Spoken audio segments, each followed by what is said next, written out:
안녕하세요. 홍익대학교 컴퓨터공학과에 합격한 차예슬입니다.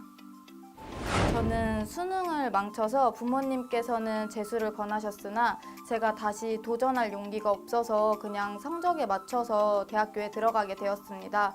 사람들이 대학을 물어보거나 아니면 제가 학생증을 내미는 일이 생기면은 부끄러워하는 모습을 발견했습니다. 이대로 가면 안 되겠다 싶어 도전을 해서 편입을 하게 되었습니다. 저는 영어를 한 번도 제대로 배워본 적이 없었습니다. 그래서 제가 편입을 시작하는 데 있어서 가장 큰 두려운 존재가 영어였습니다. 그래서 정말 맨땅에 헤딩하듯이 그 기명 커리큘럼에 맞춰서 영어를 시작하게 되었습니다. 저는 어휘를 외울 때 A4를 사용해서 외웠는데요. 두 가지의 파일로 분류를 해서 첫 번째는 데일리 테스트 MVP 전용, 그리고 두 번째는 문제를 풀다가 모르는 단어와 수거들을 정리하는 전용으로 정리를 했고요. 문제를 풀다가 모르는 단어와 수거들을 일단은 다 형광펜으로 표시를 한 뒤에 그러고 나서 문제를 다 풀고 난 뒤에 다시 돌아와서 다시 단어와 뜻을 정리를 해서 모아서 파일에 정리를 했습니다.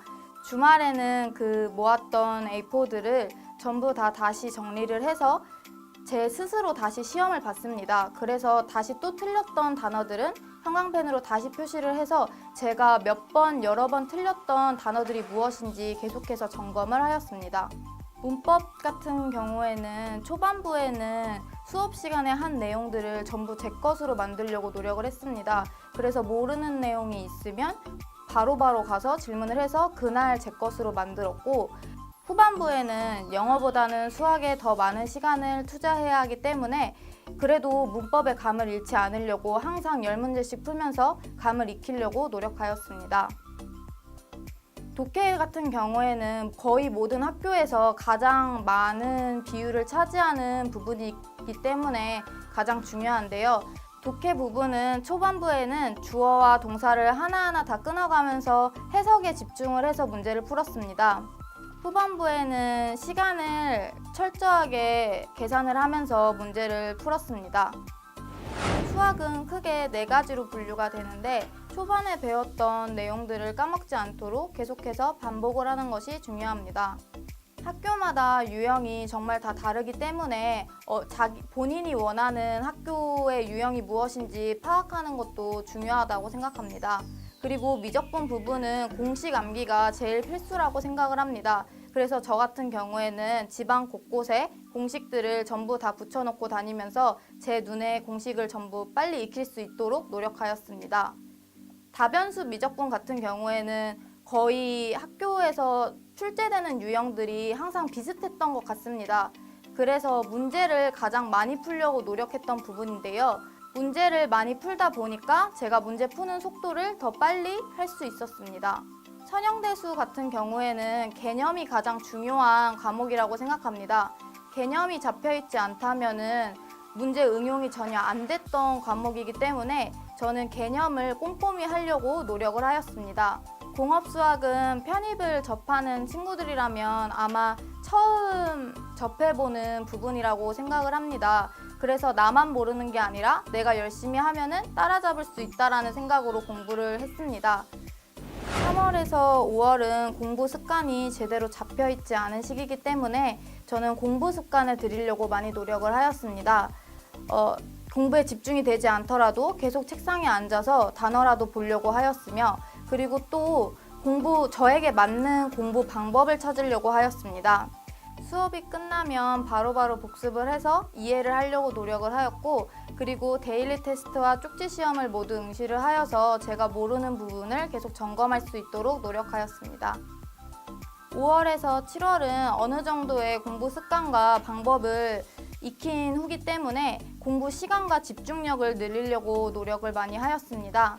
그리고 영어와 수학을 같은 비중으로 두어서 공부를 하였고, 이제는 영어 같은 경우에는 어휘와 문법보다도 독해의 비중을 훨씬 더 많이 늘려서 공부를 하였습니다. 9월에서 11월에는 각 학교마다의 기출들을 많이 풀려고 노력을 해서 저에게 맞는 학교가 무엇인지를 찾으려고 하였습니다. 12월에서 1월은 원서 접수와 시험을 보러 다니는 기간이기 때문에 가장 집중이 안 됐던 시기였습니다. 그러나 그동안 제가 해왔던 공부 양들을 믿고 새로운 것을 공부하려고 하기보다는 계속해서 똑같은 내용들을 반복함으로써 오히려 제가 부족한 부분이 무엇이었는지 체크하였고, 그리고 수학 같은 경우에는 문제를 풀면서 틀렸던 문제들은 다시 개념들을 노트에 정리를 하여서 마지막 시험 전까지 그 노트를 계속해서 보았습니다. 저는 일과 편입을 함께 병행을 했기 때문에 제가 일하고 있을 때 다른 친구들은 공부를 하고 있겠지라는 부담감이 크게 다가왔습니다. 그래서 8월 달쯤에 슬럼프가 아주 크게 왔었고, 그때 친구가 저에게 좋은 글귀들을 많이 보내줌으로써 그 글귀에 많은 위로를 얻었습니다. 저는 원서 접수를 할 때 상담을 통해서 저의 현실적인 위치를 파악해서 원서 접수를 하였습니다. 겹치는 날짜의 대학들의 경우에는 상향과 하향을 적절하게 조절을 해서 원서를 접수하였습니다. 저는 기명에서 수많은 실전 같은 테스트들이 저에게 정말 많은 도움이 되었다고 생각합니다. 저는 시험을 볼 때마다 긴장을 너무 많이 해서 항상 제 실력을 발휘하지 못했었는데, 기명의 수많은 시험들을 통해서 오히려 저는 시험 볼 때 모의고사보다도 떨지 않고 시험에 임할 수 있었습니다. 편입을 하면서 정말 힘든 일도 많고 포기하고 싶은 순간들도 정말 많을 거예요. 그렇지만 그 모든 것들을 다 이겨내고 나면은 정말 행복한 합격장을 받을 수 있으니까 도전을 하셔서 기회를 만드셨으면 좋겠습니다. 항상 저를 믿고 항상 저를 따라주셨던 우리 부모님 너무 감사하고, 내가 힘들 때마다 큰 도움이 되었던 지수하고 윤주한테도 너무 고맙다고 말하고 싶습니다. 그리고 학원 다닐 때 제가 잘하고 있는 건가 진짜 많이 고민을 했었는데, 그때 송규민 교수님께서 수업 시간에 예슬이는 진짜 열심히 한다 라고 말씀해 주셔서 큰 힘을 얻었고, 그리고 영포자였던 저에게 독해가 무엇인지 알려주신 오수원 교수님 정말 감사합니다. 거침없이 도약하라 김영편이 파이팅!